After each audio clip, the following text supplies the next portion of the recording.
This program is proudly brought to you by Fishing Industry Association PNG and Dated PNG Limited.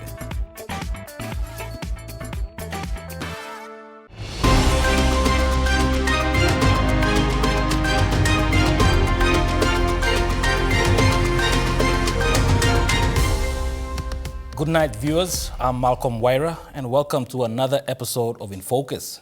In this edition of Infocus, we are joined by the Trade Union Congress General Secretary, Mr. Anton Sekum. We look at the most recent events, most notably the January 10th looting and riots, and some of the major challenges and agendas for the Trade Union Congress. Mr. Sekum, thank you for joining us. My pleasure. Firstly, Mr. Sekum, given the catastrophic events of the January 10th looting and riots, what is PNG TUC's position on this matter? Well, the Papua New Guinea Trade Union Congress is the workers' peak body representing workers both in the unionized sector as well as the general workforce of the country. And we don't condone violence. We emphasize that. What has transpired after the NCD police personnel standing down from active duty was unfortunate. What has happened was an unofficial strike. It is also called a wildcat strike, and it has happened in many parts of the world, many democracies around the world. On Wednesday 10th, I've experienced one such event in our country. Mostly unofficial strikes or wildcat strikes normally are not approved by the industrial relations dispute resolution process that are defined in the Industrial Relations Act, Section 24 to 26.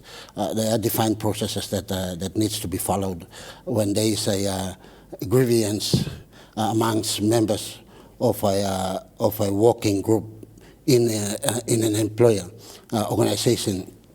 In this case, we can understand that majority of the NCD police personnel are prompted by the so-called system glitch issue to sort of spontaneously come up with a consensus to stand down from duty.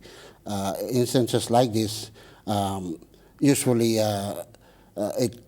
it caught a lot of people off guard, and Trade Union Congress, including the Police Association executives, were also caught off guard. It just went off. Now, you mentioned the glitch from the government system. From PNG TUC's perspective, was there adequate transparency, clarity, and especially ample time given to scrutinize the wages or salaries 2023 amendment bill? Well,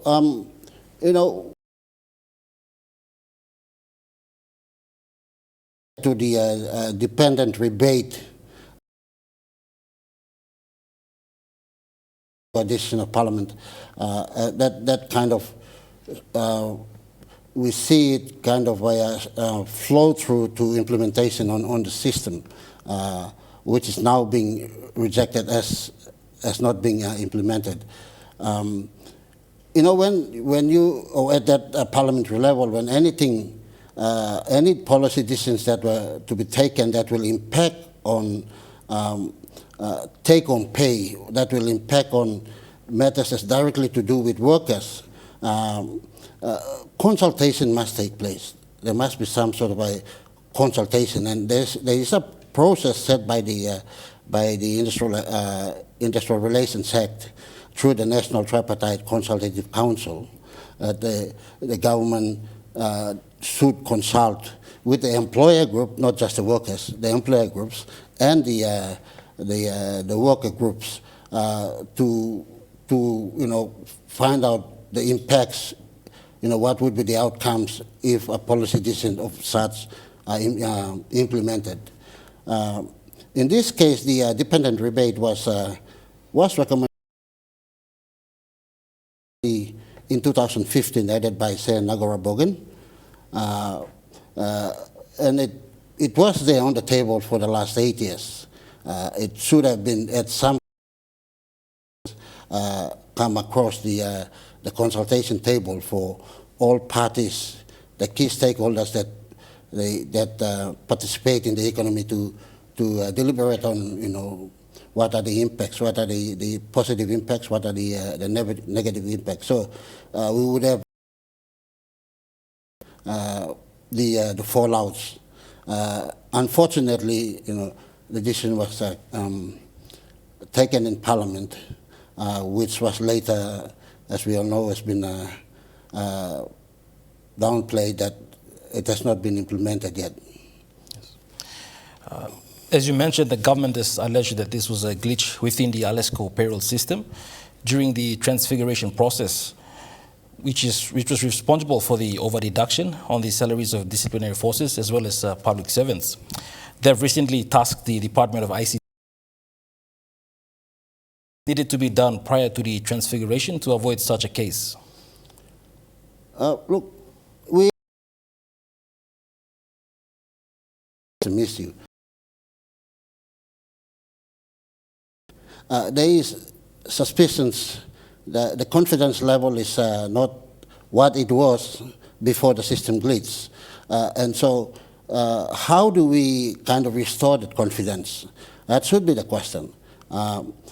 To appoint a government-related institution to review the system, to us, we think that it will not eliminate all elements of doubt to restore confidence in the system. We propose in our letter to the Prime Minister, recommended that an independent systems auditor should be engaged to look at the system, and not just the problem area, but look at the whole system. If there are gaps in the system where the system can be hacked or outside influence can influence the system to not work as it's intended to. So for us, the workers in the public service who are mainly pays were processed through the Alesco system need that confidence that they won't be deducted without them being forewarned or prior notices served on them. Thank you, Mr. Sekum. We now go for a short break. When we return, we discuss the minimum wage rate. Stay with us.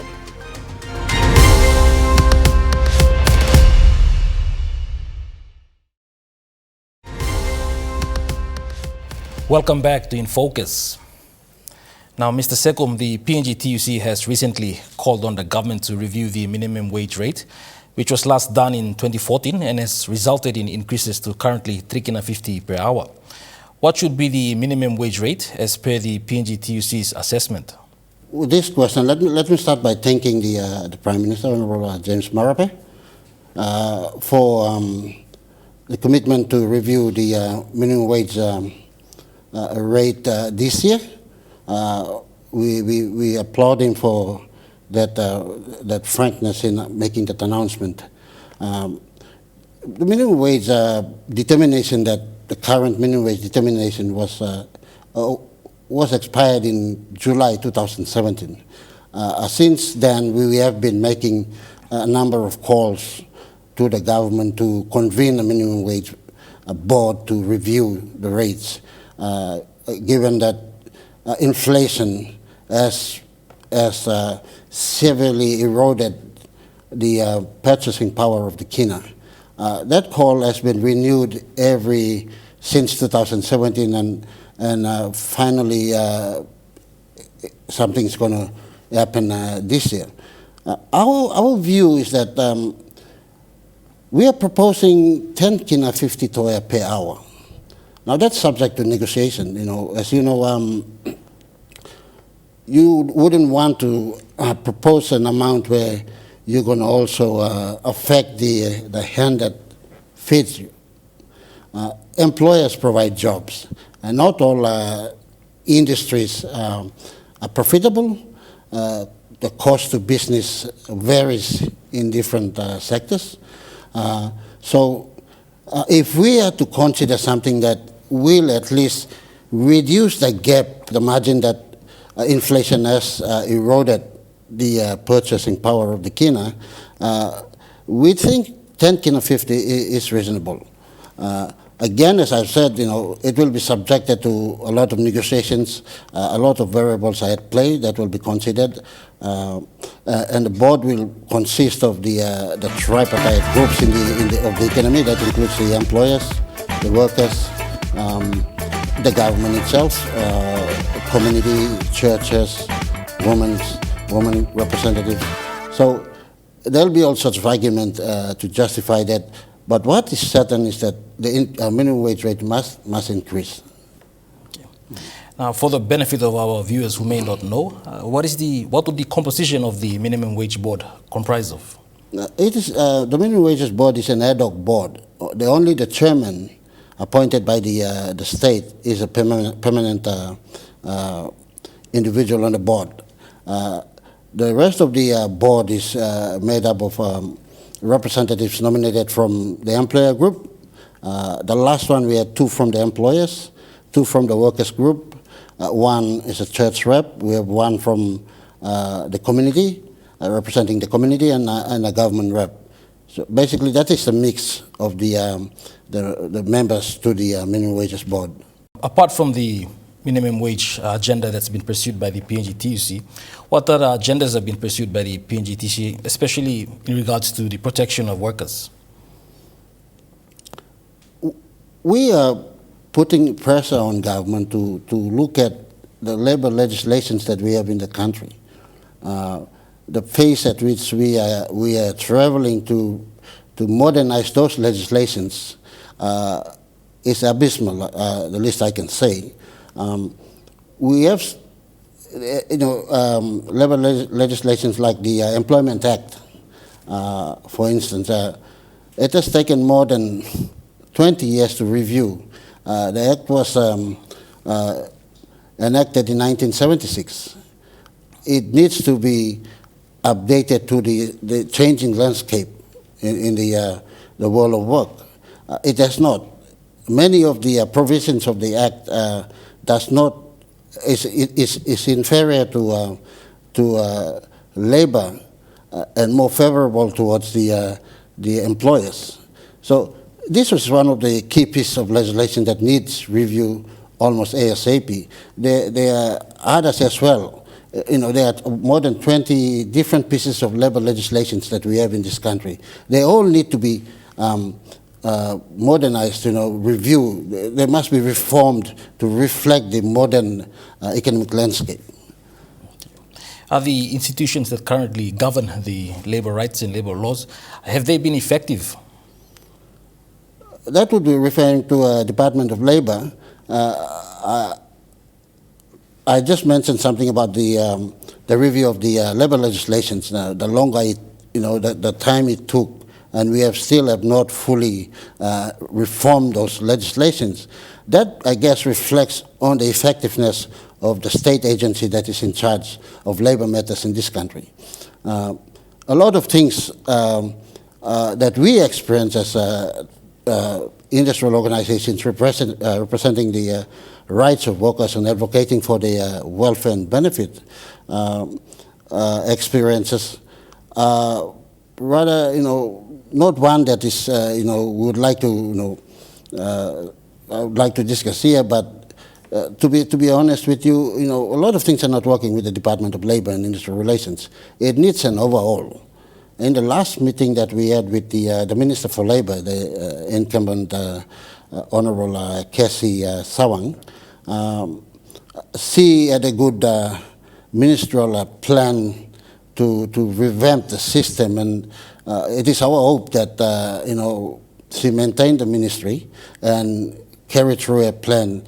We see what comes out of that. But certainly the department needs some shake-up to start performing its duties. Thank you, Mr. Sekum. We'll be back after the short messages. Stay with us.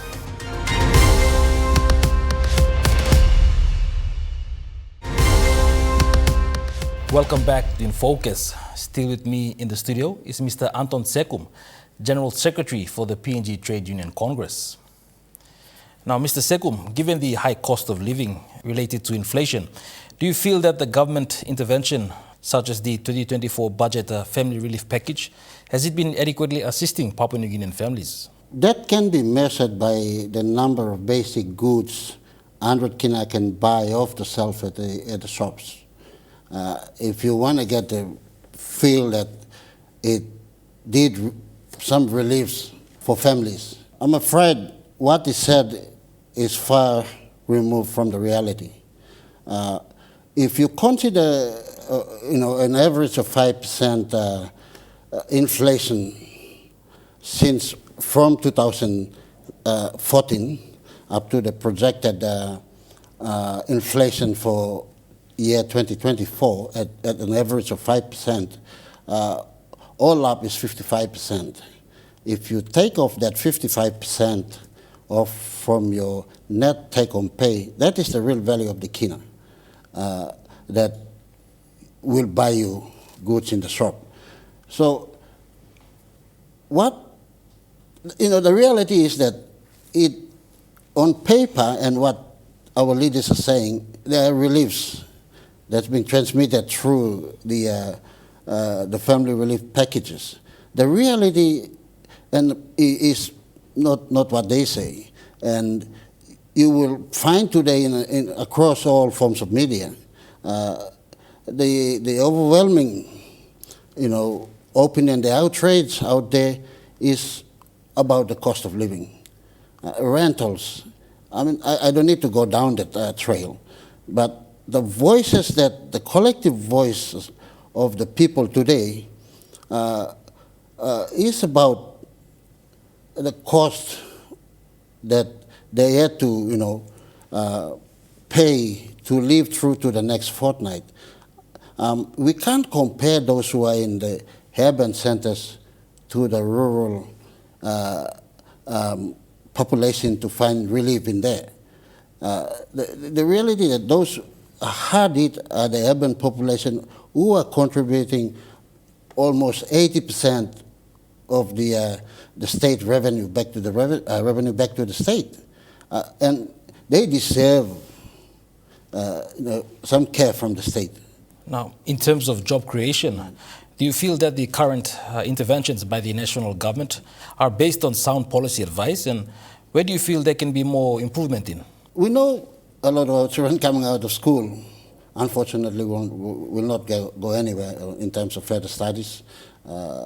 Employment, there are too few employment that they can get into, given the kind of this curriculum that our children are taught. Not much of skills training involved. So the government, we should consider, public employment schemes, or community service, or community employment schemes where able-bodied youths could be used to go into farming. Farming to supply our food supply, in our urban centers. Also, some of the initiatives the government could look at, the focus is unfortunately on sectors that generate too few employment. But they should refocus to look at that sectors in agriculture more particularly, where mass employment can be created, to create those through public employment, invest and get people to work in those sectors. That will help deal with a lot of our unemployment issues. Related social problems also can be addressed through public employment schemes. If we continue to go down the road we are going, there's also the downsides of it. Too much focus on the extractive industry that provides too little employment. We may end up selling into what is called a Dutch disease. Once we get in there, it's going to take us a long time to get out of it. So what our leaders need to do is invest in where we can create mass employment. And that's agriculture, tourism, fishing. Also, we can create more employment. From a broader philosophical perspective, we are cognizant of the fact that there is emerging technology, for example, artificial intelligence. How will the PNG TUC be formulating its activities and programs to protect Papua New Guinean workers, not only for today, but in the future? That is a challenge that we and the reality, we can't shrug off. It's definitely come, urbanization, all these things, they're going to come. We're working through the international labor organizations, learning from the experiences of economists that have already experienced that, and try to ensure the work forecast is going towards the green industry, looking at how we can keep human beings employed rather than virtual beings taking over jobs. So that's a huge challenge for us, and for us, it will be interesting to see how we, once that challenge come full swing, how we're going to roll into. At this point in time, I must say that we are not sort of prepared to take that. Also in the policy and legislation level at the government area as well. So it's not just the Trade Union Congress, but it's all up. Even in the state itself, and the workers group need to prepare for those to help protect jobs for our people, or try to transit jobs to meet those expectations of these modern challenges. Mr. Anton Sekum, thank you for joining us.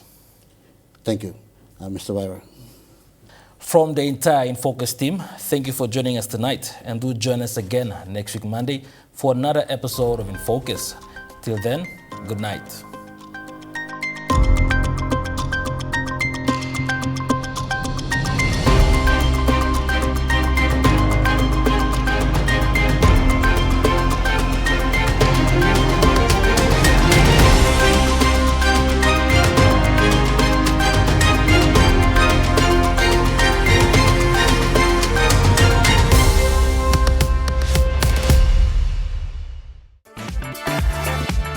This program was proudly brought to you by Fishing Industry Association PNG and Dated PNG Limited.